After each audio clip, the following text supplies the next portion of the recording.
स्मिता, स्मिता, ये जो बात इफ्तिकार मिस्कर साहब कहते हैं, जो बात सलमान निजामी साहब कह रहे हैं, क्या अगर सरकार वहां पे धारा 370 के मसले पे बात नहीं करती है, अगर सिर्फ स्टेटहुड के बारे में भविष्य में सिर्फ इतना कहा है कि हम वापस करने के लिए कमिटेड हैं, क्या ये कश्मीर को नॉर्मलाइज करने की प्रक्रिया में उठाया हुआ कदम है, और क्या नॉर्मलाइज होगा? ठीक है, नॉर्मलाइज होगा के लिए तो मुझे क्रिस्टल गेस करने की जरूरत पड़ेगी, जो क्षमता मेरे पास अनफॉर्चुनेटली है नहीं। लेकिन इसके दो तीन पहलू हैं आशुतोष। एक तरफ ये बात सही है कि कहीं ये झुंझुना पकड़वाने की कोशिश तो नहीं है, उस बात को लेकर बहुत सारी शक व शुबा जो है वो जाहिर की जा रही है पार्टियों की तरफ से, क्योंकि इस बाबत जो है इशारा अमित शाह ने पहले भी किया था, मानो कि एक कैरेट एंड स्टिक अप्रोच करेंगे कि अगर आपकी हरकतें कुछ ऐसी रही, आप लाइन में रहे, तो हम आपको जो है राज्य वाला स्तर वापस दे देंगे। लेकिन राज्य का स्तर वापस आने से जो है कौन सी कोई बड़ी बातें वहां पर हो जाएंगी, इस पर अभी कोई क्लैरिटी नहीं है। दूसरी बात है, जब डिलिमिटेशन की एक्सरसाइज होती है, देखिए मुझे ये सियासी आंकड़ा समझ में नहीं आता कि उससे एग्जैक्टली कितने सीटों में जो है बढ़ोतरी होगी, खास करके जम्मू क्षेत्र में। लेकिन जो कश्मीर के अंदर लोग हैं उनके अंदर एक डेमोग्राफी को लेकर जो है एक लगातार ये बनी हुई है, शंका की स्थिति बनी हुई है कि डिलिमिटेशन के जरिए कहीं आप उस डेमोग्राफिक चेंज को जो है, जो हिंदू मुस्लिम का आंकड़ा है उसमें आप कोई भारी बदलाव करने की कोशिश तो नहीं कर रहे हैं। कश्मीर की जो आइडेंटिटी है, जो पहचान है, उसको एक बड़ा धड़ा है जो 370-35 से जोड़कर देखता है।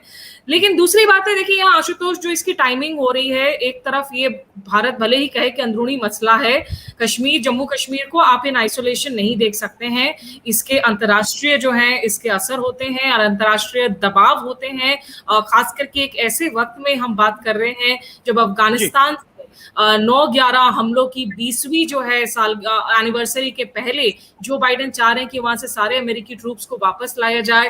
भारत पाकिस्तान के बीच में बैक चैनल टॉक्स को यूएई जैसे देश जो हैं वो पुश कर रहे हैं, जिसकी बाबत हमने देखा कि सीजफायर एग्रीमेंट को रिवाइव करा गया। लेकिन एक तरफ अगर ट्रस्ट डेफिसिट, एक बात को हमें नहीं भूलना चाहिए, दिल्ली और हम कश्मीर के बीच की कर रहे हैं आशुतोष। एक हकीकत ये भी है कि आज खुद कश्मीर के अंदर जो पार्टियां हैं, जो अभी भी जो मेन स्ट्रीम पार्टियां जिनको डिराइड किया गया गुपकर गैंग कहकर, उनके और जनता के बीच में भी एक विश्वास जरूर उसकी कमी एक बड़ी है। वो बढ़ोतरी को भी पार्टियों को पाटना होगा, और जिसे कहीं ना कहीं नरेंद्र मोदी शायद अपने इन पॉलिटिकल स्टेप्स के जरिए एक्सप्लॉइट करने की भी कोशिश कर रहे हैं। बिल्कुल, मैं शिवकांत जी के पास और हरि कुमार जी के पास जाऊं, लेकिन उसके पहले अशोक जी, मेरा सवाल आपसे है। ये जो स्मिता ने कहा कि जो कश्मीर के ये जो नेता हैं, जब धारा 370 को निष्प्रभावी किया गया तो इनके ऊपर यह आरोप लगा कि ताकि भारत के साथ मिलके, केंद्र सरकार के साथ मिलके आपको मिला क्या? तो एक तरीके से इनको ही लोगों ने निशाना बनाया कि आपकी वजह से सारी चीजें हुई हैं। आज उन्हीं से अगर हम केंद्र सरकार अगर डिस्कशन कर रही, डायलॉग कर रही है, तो जमीन पे जनता कैसे इनके ऊपर भरोसा करेगी और कैसे जम्मू कश्मीर एक बार फिर मुख्यधारा में लौटेगा? अशोक जी, आपको अनम्यूट करना पड़ेगा, अनम्यूट करना होगा। हाँ आशुतोष, मैं आज चेक कर रहा था तो जो पिछली बातचीत हमारी हुई थी आपके साथ ऐसे ही पैनल में, उसका सब्जेक्ट था कि क्या हमारी कोई कश्मीर नीति है। और आज जब ये सारी बातचीत मैं सुन रहा हूं तो मुझे यही याद आ रहा है कि क्या हमारी कोई कश्मीर नीति है। आप इस पूरे मसले को देखिए, आपने स्टेटहुड छीन लिया, आपने 370 हटा लिया, और अब आपके ऊपर प्रेशर पड़ा है तो आप बुलाकर बेसिकली कर क्या रहे हैं? बेसिकली कह ये रहे हैं कि हमारे मन का डिलिमिटेशन कर लेने दीजिए, हम आपको स्टेटहुड वापस कर देंगे। जो मैं पढ़ पा रहा हूँ, जितने बयानात आए हैं उनको जो पढ़ पा रहा हूँ, उसमें समझ में ये आ रहा है डिलिमिटेशन का पूरा प्रोसेस, सब लोग समझते हैं कि वो प्रोसेस पूरा किया ही इसीलिए शुरू किया था कि जम्मू को प्रभावी बनाया जा सके, जम्मू में सीटें बढ़ाई जा सके, कश्मीर की सीटें कम की जा सके, या कश्मीर की सीटें कम से कम जम्मू के बनिस्बत कम की जा सके। यही एक सूरत है जिसमें जम्मू में अपना प्रभाव बढ़ाकर बीजेपी जो है वो सत्ता में आ सकती है, क्योंकि अभी तक जो रहा है उसमें श्रीनगर की घाटी की पार्टियां हमेशा सत्ता में आती रही हैं। तो ये बहुत पुराना इनका ख्वाब था और वो डिलिमिटेशन करने की कोशिश कर रहे हैं। आज जो मुझे समझ में आ रहा है, जितना मैं पढ़ पा रहा हूं इसको, अगर मैं सही पढ़ पा रहा हूं, तो सारा मामला ये है कि भैया हम चुनाव करा देंगे, तुम चुनाव लड़ लेना, स्टेटहुड का मुद्दा हमसे ले लो, जनता के पास दिखाने के लिए मुंह तुम्हारे पास बचा नहीं है 370 के पास, तो जाके जनता से। और आप याद कीजिए, इसमें अपनी पार्टी वाले भी आए थे, उनका क्या नाम है, बुखारी, जो अल्ताफ बुखारी, अल्ताफ बुखारी ने जो पार्टी अपनी बनाई थी, अपनी पार्टी जो बनाई थी, वो अपनी पार्टी नहीं थी, सब जानते हैं किसकी पार्टी थी।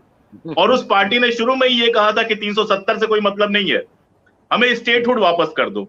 और उसी टाइम पे कहते थे, जिस टाइम पे अमित शाह जी कहते थे कि हम स्टेटहुड अपॉर्चुन टाइम पे वापस कर देंगे, तो उनको भी बुला लिया। अब उनका कितना निजामी साहब हैं, मिसगर साहब हैं, बताएंगे कि श्रीनगर में पेस्टिसाइड का कितना प्रभाव है और उनका कितना प्रभाव है। मुझसे बहुत बेहतर जानते हैं, ये लोग बता सकते हैं कि वो कितने बड़े नेता हैं, कि सरकार के मतलब बाद में उनको बाहर भी करना पड़ा बीजेपी को अपने से, क्योंकि उनसे कुछ मिल नहीं रहा था। खैर, तो सारा मामला मुझे समझ में आ रहा है कि भैया डिलिमिटेशन करने दो हमें अपने हिसाब से, और हम तुमको एक मुद्दा दे देंगे कि जाके स्टेटहुड के मुद्दे पे चुनाव लड़ो। अब फारूक साहब, मुफ्ती जी, महबूबा मुफ्ती और बाकी लोग कितना इससे खुश होते हैं, कितना प्रेशर है उनके ऊपर, और डिलिमिटेशन को एज इट इज स्वीकार करते हैं, या कम से कम ये कहते हैं कि भाई चलो दोनों को बराबर कम से कम कर दो, ताकि हमारा भी कोई चांस बना रहे चीफ मिनिस्टर बनने का।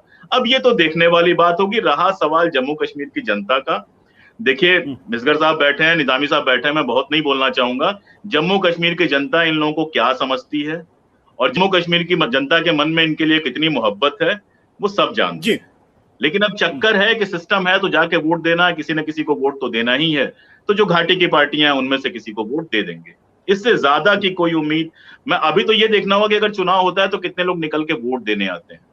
ठीक है, क्योंकि हमने बीडीसी इलेक्शन में भी देखा है, पंचायत इलेक्शन में भी देखा है कि घाटी में वोटिंग कैसी हुई। तो आप एक निराशाजनक तस्वीर आप दरअसल पेश कर रहे हैं। बट हरिकुमार जी, ये जो सवाल अभी स्मिता ने उठाया है, अशोक कुमार ने उठाया, ये सवाल महत्वपूर्ण सवाल है कि डिलिमिटेशन से एक और डिस्ट्रस की तैयारी हो रही है। ये सवाल बहुत सारे लोगों के मन में है कि भाई ये डिलिमिटेशन क्यों किया जा रहा है। आज उमर अब्दुल्ला ने भी उस मीटिंग में कहा कि भाई पूरे देश के अंदर डिलिमिटेशन तो 2026 में होगा, आप जम्मू कश्मीर में अभी क्यों करना चाहते हो, ये एक सवाल है। और अगर ये सवाल है तो फिर इसका मतलब ये है कि जो अविश्वास की दीवार है वो दीवार तो खड़ी रहेगी। हरिकुमार जी, अविश्वास की दीवार तो आशुतोष जी जब से पिछले जो 7 साल का जो बीजेपी का रूल है उसमें और बढ़ी है, और कहीं ज्यादा बढ़ी है। मतलब ये कि इतना विश्वास पहले नहीं था जितना अब है। और फिर 370 के बाद में जिस तरीके से 370 को लगाया, उसमें कश्मीर की आवाज तो कहीं थी नहीं। आपने गवर्नर के माध्यम से पूरा का पूरा लगाया, और पार्लियामेंट में आपकी मेजोरिटी थी, आपने उसको बना लिया, तो उसमें कश्मीर की वॉइस तो कहीं थी नहीं। तो कश्मीरियों का यही सबसे बड़ा ग्रीवांस रहता है कि भाई इंडिया में हमारी कब सुनी, हमारी सुनी कब गई, हमारा इंटरेस्ट कब सोचा गया। जो रेस्ट ऑफ द इंडिया को अच्छा लगता है वो रेस्ट ऑफ द इंडिया करता है। और पिछले 7 साल का अगर आप इतिहास देखें बीजेपी गवर्नमेंट का, तो पिछले 7 साल में कश्मीर को इस तरीके से टूल की तरीके से इस्तेमाल किया गया है रेस्ट ऑफ द कंट्री में अपने फेवर में पॉलिटिकल ओपिनियन बनाने के लिए। अब जब चाहे तभी भी कोई भी कश्मीर का मुद्दा उठाया, उसका पोलराइजेशन क्या, उसका कम्युनलाइजेशन क्या, और उससे रेस्ट ऑफ द कंट्री में आप अपने फेवर में पॉलिटिकल ओपिनियन बनाने की कोशिश करते हैं। ये सारी की सारी चीजें विश्वास को बढ़ा रही हैं, किसी भी तरीके से विश्वास कम नहीं हो रहा। अगर आप टेररिज्म का आंकड़ा देखें, हर साल पुलिस और मिलिट्री कहती है कि साहब हमने 200 से ज्यादा मिलिटेंट मारे, और फिर भी जो एक्टिव मिलिटेंट है उनका नंबर 250 के करीब रहता है। इसका मतलब जितने आप मार रहे हैं उससे ज्यादा कहीं पैदा हो रहे हैं। तो ये जो पैदा होने का जो फर्टाइल ग्राउंड है वो उस अविश्वास का ही कारण है कि जितने मिलिटेंट आप मारते हैं उतने फिर खड़े होते हैं। हर साल आप कहते हैं कि हमने एक कैटेगरी के 12 मिलिटेंट पूरी की पूरी लीडरशिप साफ कर दी, मिलिटेंसी तो कहीं कम होती दिखाई नहीं दे रही है। अभी ठीक है, अभी एलओसी पे भी थोड़ा सा शांति है क्योंकि दोनों का युद्ध विराम हो चुका है, तो उसकी वजह से।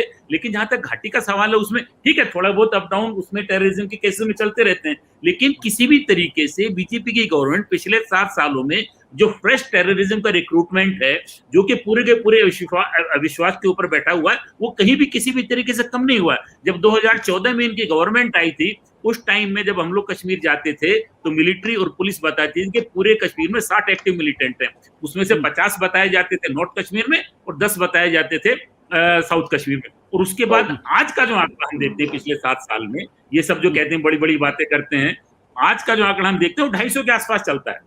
वो उतना का उतना ही बना, कहीं से भी किसी भी तरीके से अविश्वास जो बढ़ता ही दिखाई दे रहा। और अब जो ये और पॉलिटिकल सिचुएशन हो गई, चाहे वो अपनी पार्टी को कहें, जो बाकी जिसको आप गुपकार गैंग कहते हैं, तो ये सब बड़ी की बड़ी कंफ्यूज स्थिति है कश्मीर के बारे में। कहीं भी कोई भी सस्टेनेबल पॉलिसी दिखाई नहीं पड़ती किसी भी लेवल पर। ठीक है, पर शिवकांत जी, आप तो लंदन में बैठे हुए हैं, क्या आपको लगता है कि ये जो इंटरनेशनल सिनेरियो जो भारत के इर्द गिर्द बदल रहा है, ये उसके प्रेशर का नतीजा है कि भारत सरकार को जो कश्मीर के नेताओं से बात करनी पड़ रही है और डेमोक्रेटिक प्रोसेस शुरू? मैं इसलिए बात कर रहा हूं कि जो स्मिता ने कहा कि अफगानिस्तान के अंदर तालिबान के आने का खतरा है, ईरान के अंदर एक बहुत ही कट्टरपंथी सरकार के आने का खतरा वहां पे पैदा हो गया। तो एक तरीके से भारत के आर्क में अगर आप देखें एशिया में, तो एक तरफ ईरान है, दूसरी तरफ अफगानिस्तान है, उधर पाकिस्तान और पड़ोस में चाइना है। ये एक अनफ्रेंडली सा एटमॉस्फेयर कॉरिडोर पूरी तरीके से बना हुआ है। वैसे में भारत के लिए जरूरी है कि जम्मू कश्मीर के अंदर डेमोक्रेटिक प्रोसेस हो और लोग भारत के साथ रहें। नहीं, ये बात तो आपकी ठीक है। डीन टॉमसन साहब हैं दक्षिण एशिया के सहायक मंत्री अमेरिका में, उन्होंने अभी कांग्रेस के सामने उनकी पेशी हुई थी, तो उनसे पूछा गया कि भारत पर आप दबाव डाल रहे हैं, नहीं डाल रहे हैं, भारत में कब जम्मू कश्मीर में भारत जो है लोकतांत्रिक प्रक्रिया शुरू करेगा। तो उन्होंने विश्वास दिलाया कि प्रयास चल रहे हैं, बातचीत शुरू होगी। तो ये तो लगता है कि अमेरिका की तरफ से, यूरोप की तरफ से, ब्रिटेन की तरफ से सरकारें, बाहर से चाहे कुछ भी कहें, लेकिन सरकारें ये तो बातचीत जब भी होती थी ये कहती रहती थी कि ठीक है, आपका अंदरूनी मामला है, हम ये बात मानते हैं, हम उसमें सीधे सीधे टांग नहीं अड़ाएंगे, लेकिन आपने जो किया है उसको लेजिटिमाइज करने के लिए, उसको वैधता देने के लिए आप कुछ तो कीजिए, बातचीत कीजिए। ये कैसी बात है कि आपने ये कह दिया कि साहब धारा 370 जो है वो भारत के संविधान में बाद में जोड़ी गई थी, इसलिए धारा 370 तो अस्थायी थी, इसलिए हम उसको हटा रहे हैं। आपने उसको हटा दिया और उसके साथ साथ जितने भी नेता हैं उनको जेल में बंद कर दिया। तो इस तरह तो काम नहीं चलता है ना। आप नेताओं को बाहर निकालिए, उनसे बातचीत कीजिए और चुनाव कराइए। तो मुझे लगता है ये दबाव है। और दूसरी बात, जो क्षेत्रीय जो समीकरण बदल रहे हैं वो तो आपने खुद ही जिक्र किया कि लगभग ये तय है अफगानिस्तान में 20 साल की लड़ाई, अरबों खरबों डॉलर खर्च करने के बाद, अपने 2400 सैनिक मरवाने के बाद अमेरिका पिंड छुड़ा करके भाग रहा है किसी तरह से। और जिस तालिबान से हम ये नहीं चाहते थे कि हम बात करें, हमने तालिबान से बात नहीं की इतने साल, हमने जो है वो उत्तरी मोर्चे के नेताओं से बात की और ये सोचते थे कि उत्तरी मोर्चे के नेता ही डांट लेंगे तालिबान को, किसी न किसी तरह से काबिज नहीं होने देंगे। लेकिन अब ऐसा नहीं लगता, अब तो लगता है तालिबान लौट के आएगा। तो तालिबान अगर लौट के आएगा तो कश्मीर के लिए समस्या तो पैदा होगी ना, कि दोबारा ऐसा हो सकता है, ये जरूरी नहीं है लेकिन ऐसा हो सकता है कि एक बार फिर अफगानिस्तान आतंकवादियों का अखाड़ा बन जाए, कम से कम पनाहगाह तो बनी जाए। और पाकिस्तान तो यही करता रहा है कि आपको तो वो इन संगठनों को भेजेगा और उसके बाद उनके सामने एक और विकल्प हो जाएगा, ये लोग भाग करके अफगानिस्तान में चले जाएंगे। तब आप ये भी नहीं कह पाएंगे कि पाकिस्तान में सक्रिय हैं। तो ये सारी चीजें देखते हुए आपको लोकतांत्रिक प्रक्रिया, लोगों को विश्वास मिले ना। ये जो मोदी जी आज बात कर रहे हैं कि साहब दिलों की दूरी हमें मिटानी है, अब कैसे मिटाएंगे तो वही जाने, लेकिन दिलों की दूरी इनको मिटानी पड़ेगी अगर आतंकवाद से मुकाबला करना है। और पाकिस्तान से भी बात मुझे लगता है इसी वजह से की जा रही है, 370 के बारे में बात नहीं की जा रही। ये बात तो तय है, ये इन नेताओं को भी आज बता दिया गया है कि धारा 370 अब लौटेगी नहीं। इतना बड़ा फैसला या तो देश लेता नहीं है, और अगर लेता है तो फिर ये फैसले वापस नहीं हुआ करते। तो ये फैसला